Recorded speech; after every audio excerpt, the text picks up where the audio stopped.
ये ध्यान सूत्र है।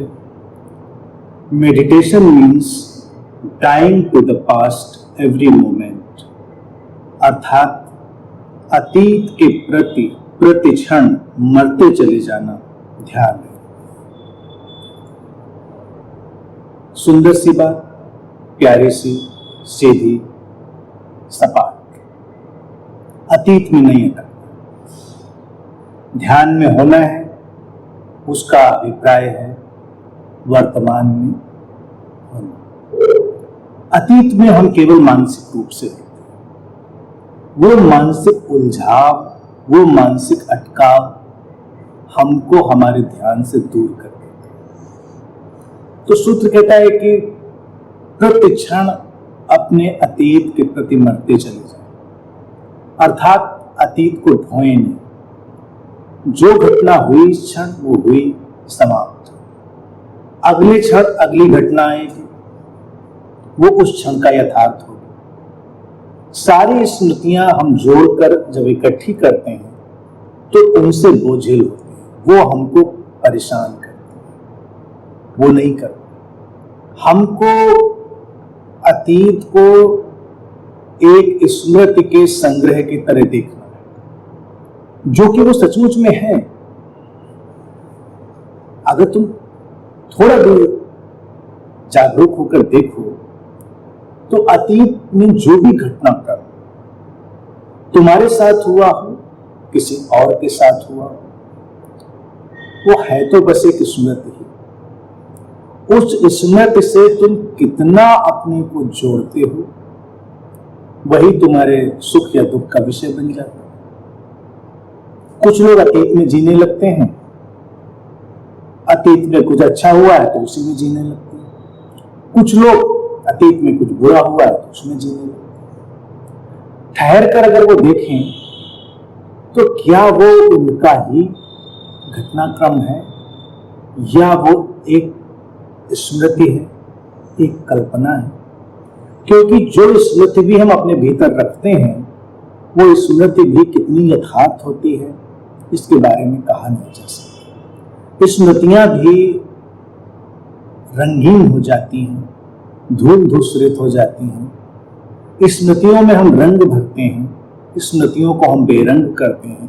ये सब हम अपने मन से करते हैं और हमारे पास अस्तित्व ने, हमारे मन में एक फिल्टर दिया हुआ है जिसमें हम यथार्थ घटनाक्रम को ग्रहण नहीं करते, जो हम ग्रहण करना चाहते हैं उसको ग्रहण करते हैं। फिल्टर होकर आया हुआ एक ढांचा, छन कर आया हुआ एक ढांचा।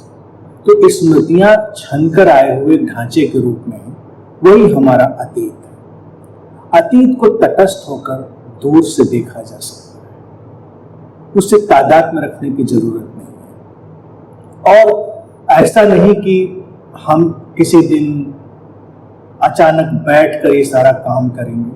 तो सूत्र कहता है कि प्रति क्षण ये काम करो, प्रति क्षण, अभी के अभी जो घटना हुई गई। अब जब तुम अगले क्षण में हो तो जो ठीक उसके पीछे का क्षण था वो जा चुका, उसको पकड़ के मत रखो, उसमें अटको नहीं। इसके बहुत सारे मनोशारीरिक फायदे भी होंगे, अकल्पनीय फायदे।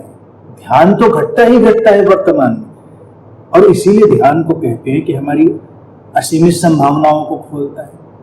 क्योंकि अगर हम डिटैच हो सकें, पृथक हो सकें, अलग हो सकें अतीत के उस घटनाक्रम से, तो एक अद्भुत मनोशारीरिक जो बॉडी माइंड का स्वास्थ्य है वो हमारे भीतर आता है।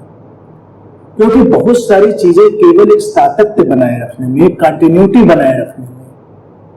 अभी पीछे कुछ हुआ था, मान लीजिए तुम्हें क्रोध हुआ था या तुम किसी उलझन में पड़े थे, अभी उलझन जा चुकी है, अभी क्रोध जा चुका है, लेकिन उसकी स्मृति फिर तुम्हें उधर खींचने लगती।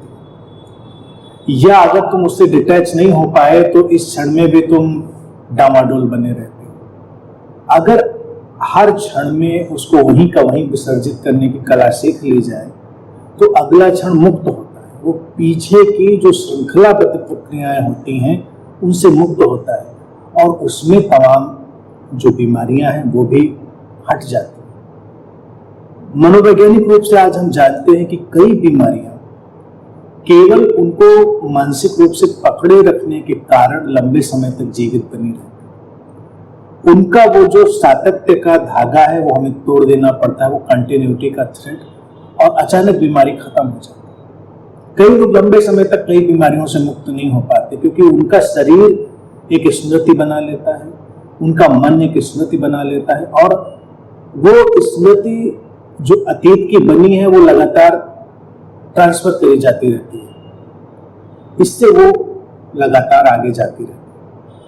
तो अगर ये अतीत के प्रति प्रतिक्षण मरने की कला, जो कि एक अद्भुत कला है, सीख ली जाए तो तमाम बीमारियां खत्म हो जाएंगी, उनकी कंटिन्यूटी नहीं रहेगी। क्योंकि तुम अभी पिछले क्षण बीमार थे, तुम उससे अपना तादात्म्य नहीं रखते हो, तुम इस क्षण जो कर रहे हो तुम उससे अपना तादात्म्य रखते हो, और इसको भूल जाने से, डिटैच हो जाने से अचानक वो चीजें तिरोहित हो जाती, खत्म हो जाती है। और रहा सवाल ध्यान का, तो ध्यान तो हमारे परम स्वास्थ्य की ओर ले जाने की घटना है। जब हमारे किसी भी तल पर कोई भी रुग्णता, कोई भी ग्रंथि नहीं रह जाती, हम पूरी तरह निर्ग्रंथ होते हैं, और पूरी तरह निर्ग्रंथ होने के लिए प्रतिक्षण अतीत के प्रति मरने की ये कला सबको सीखनी है। एक डिटैचमेंट, एक गैर तादात्मीकरण, और फिर हम देखेंगे कि अभूतपूर्व स्वास्थ्य हर तल पर धीरे धीरे प्रकट होने